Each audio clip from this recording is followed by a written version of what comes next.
Welcome to Math with Mr. J. In this video, I'm going to cover how to solve percent problems using the percent equation. Now, for the percent equation, we can use the percent times the whole equals the part. Keep in mind, the percent equation can help us with any percent problem, whether we're looking for the percent, the whole, or the part. We plug in what we are given and solve for what we are looking for. We'll go through 3 sections. We'll solve for the whole, the part, and the percent. We will go through 2 examples for each, and we're going to start with finding the whole. Let's jump into number 1, where we have 12 is 80% of what number? I'm going to start by writing the equation using variables, and then we will plug in. So percent times whole equals part. P for the percent, W for the whole, and A for the part. Now, as far as identifying the different parts of the equation, so figuring out the percent, the whole, and the part from the problem, what I like to do is identify the percent and the whole first. And I like doing that by looking for the keyword of. No matter how the problem is worded, what's given, or what the unknown is, look for the percent of the whole. When working with percents, we have a percent of a whole amount. So I like to identify those first and fill in the equation from there. So of is associated with the whole, and then is going to be associated with the part. So for number 1, the percent is 80%, and we're actually going to write the percent as a decimal within our equation in order to be able to work through everything.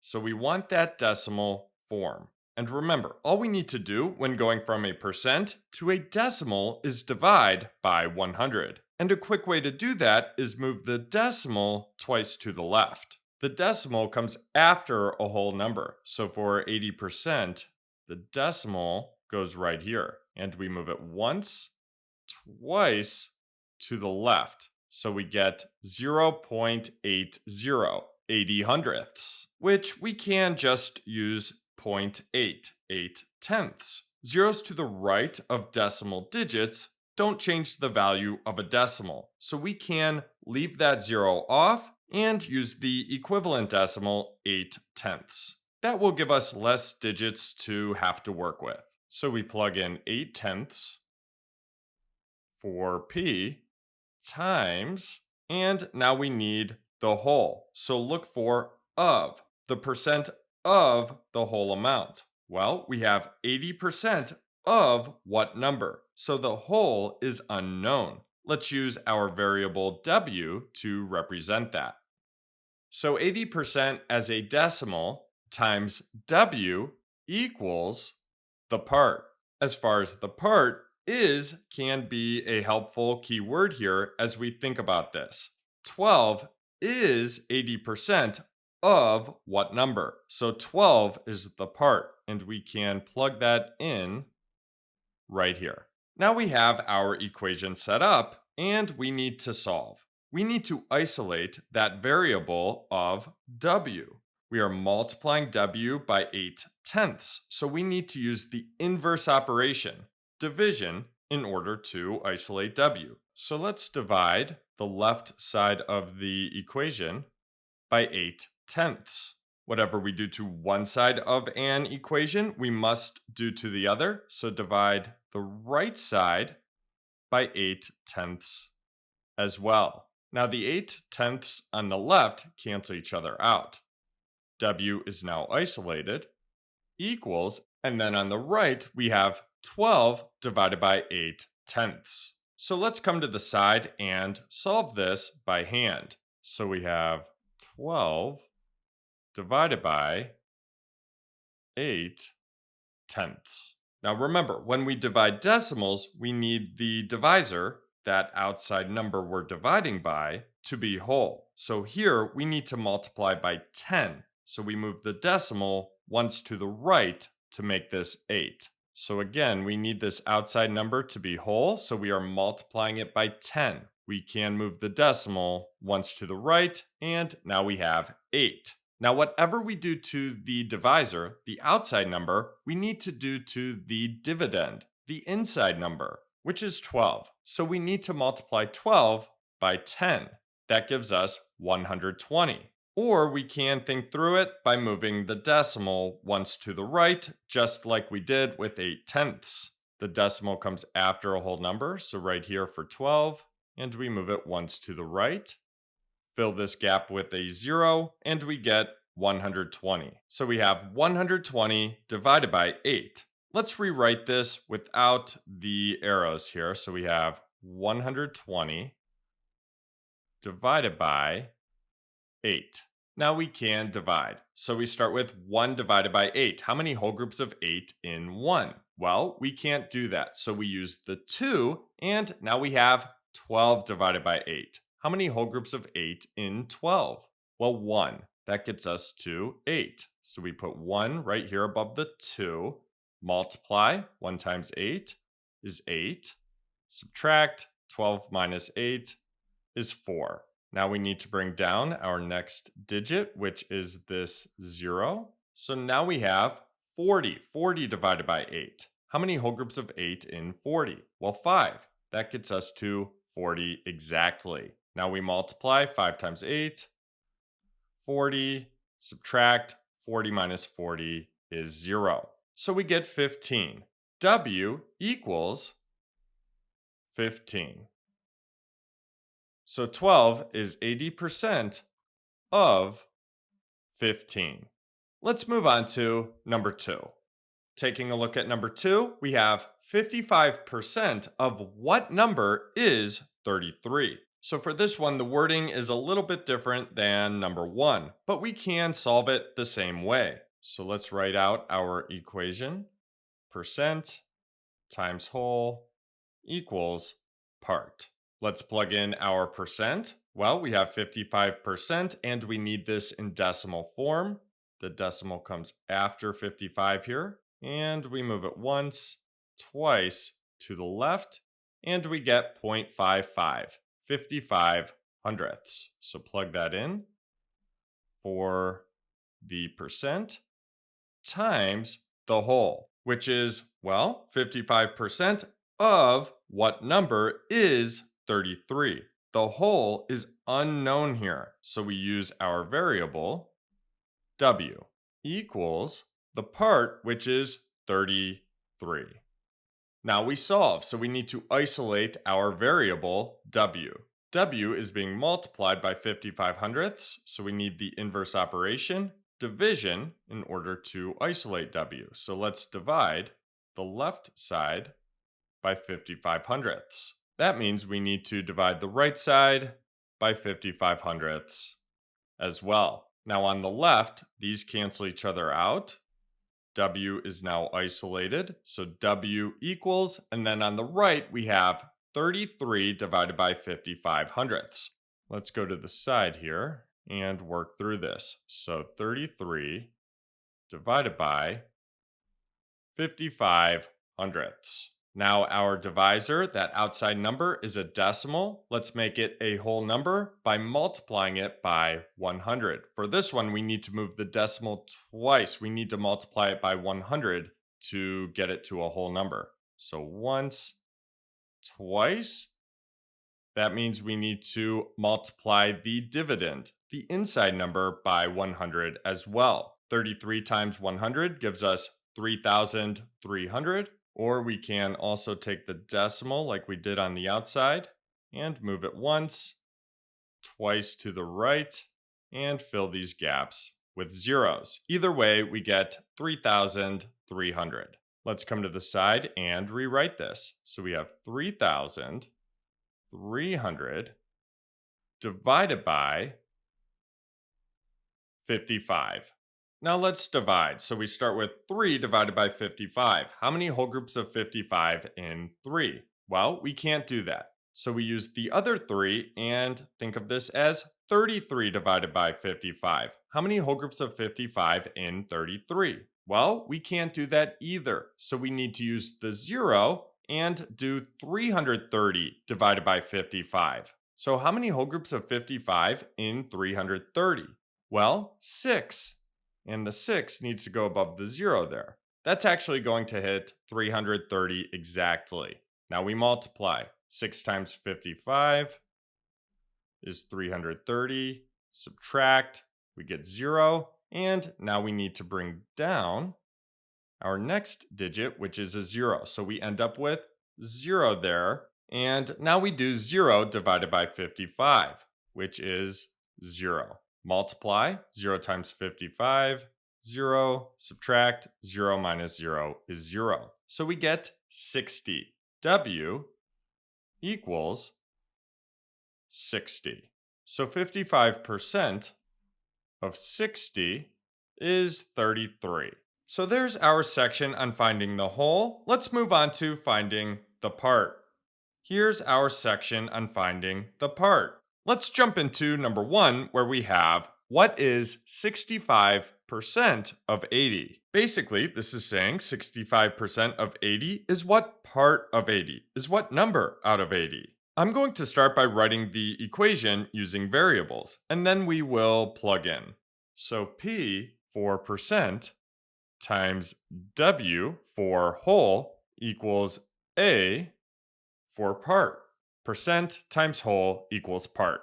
Next, we can plug in what we are given and keep a variable for the unknown. Let's start with the percent, which is 65%. And we actually want to write the percent as a decimal within our equation in order to work through everything. We're going to end up multiplying here, so we want the decimal form. And remember, all we need to do when going from a percent to a decimal is divide by 100. And a quick way to do that is to move the decimal twice to the left. The decimal comes after a whole number, so the decimal is right here for 65%, and we move it once, twice to the left. So we get 0.65, 65 hundredths. So let's plug that in for P times the whole, which is 80.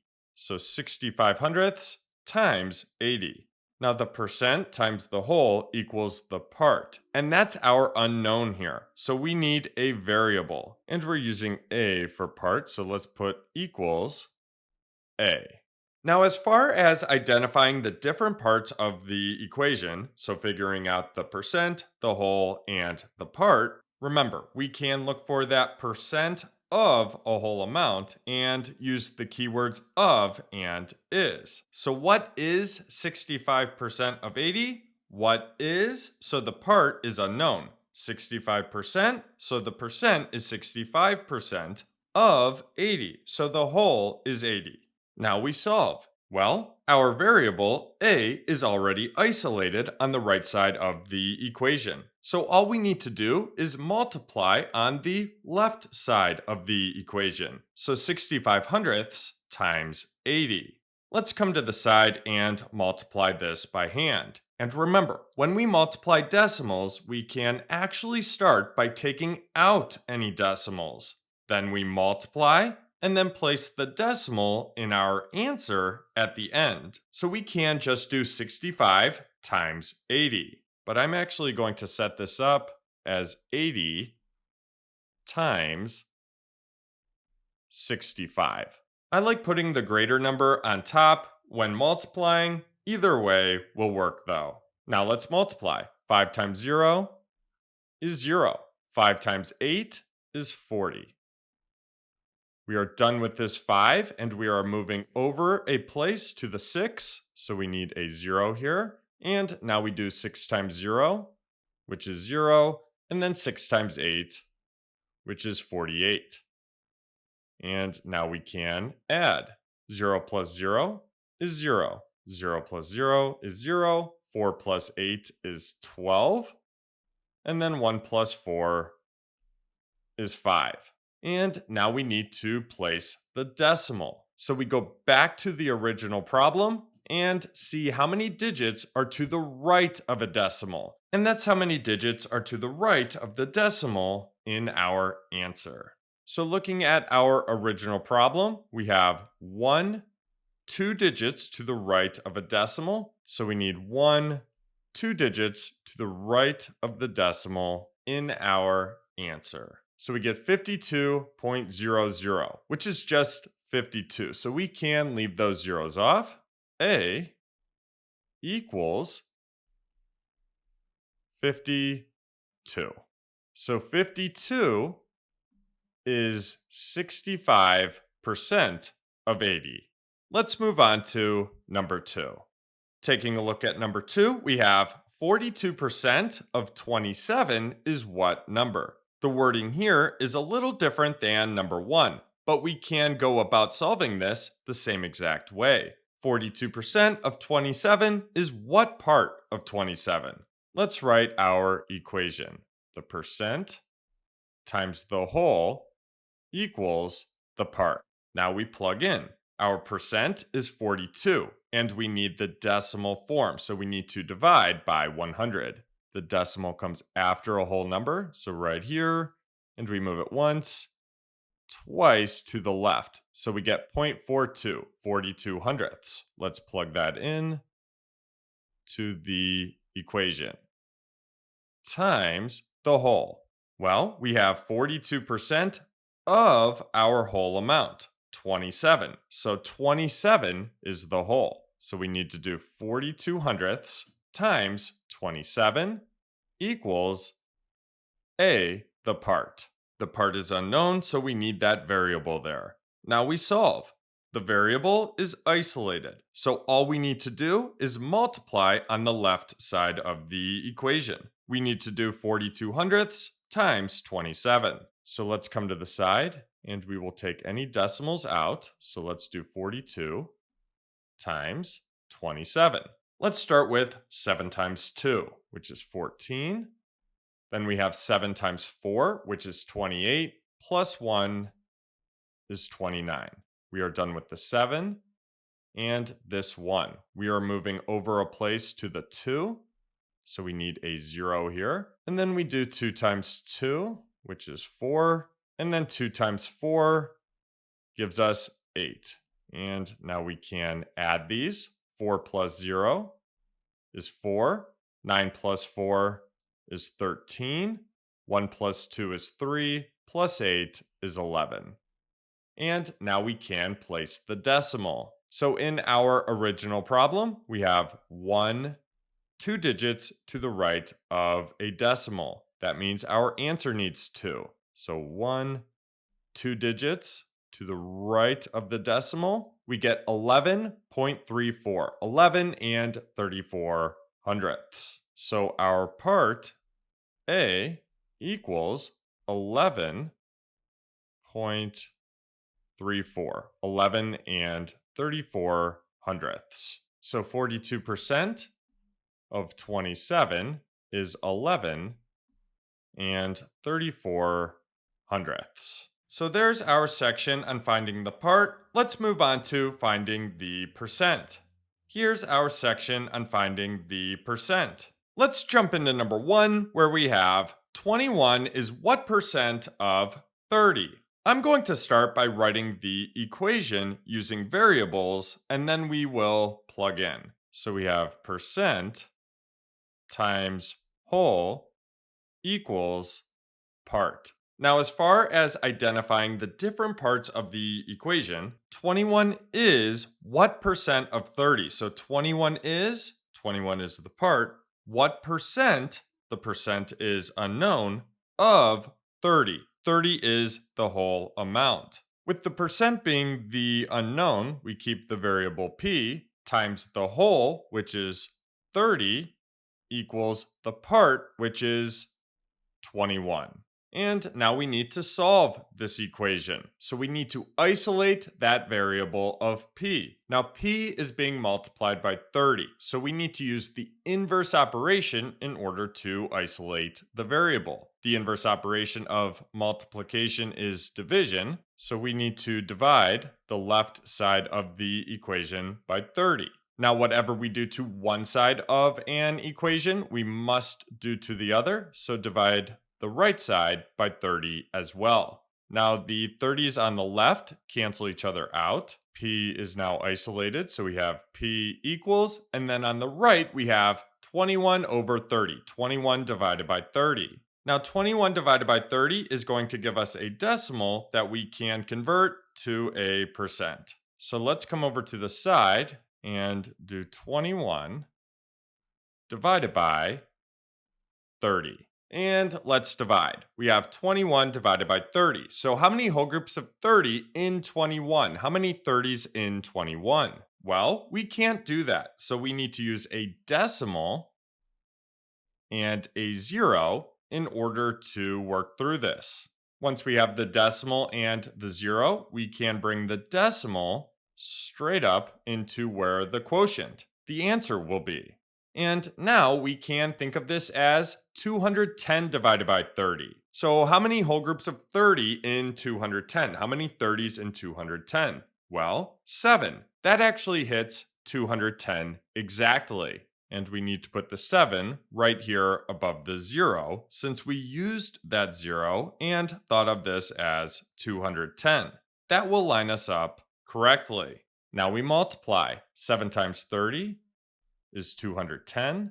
Subtract 210 minus 210 is 0. So we have that clean-cut 0 there at the bottom, and we went all the way over within our division problem. So we are done. We get 0.77. Now that answer is in decimal form. We are looking for a percent. So let's convert this decimal to a percent. And remember, all we need to do to convert a decimal to a percent is multiply by 100. And a quick way to do that is move the decimal twice to the right. So for 7/10, and I'm going to write this off to the side here, we need to move the decimal once, twice to the right, and we can fill this gap, this place, with a 0.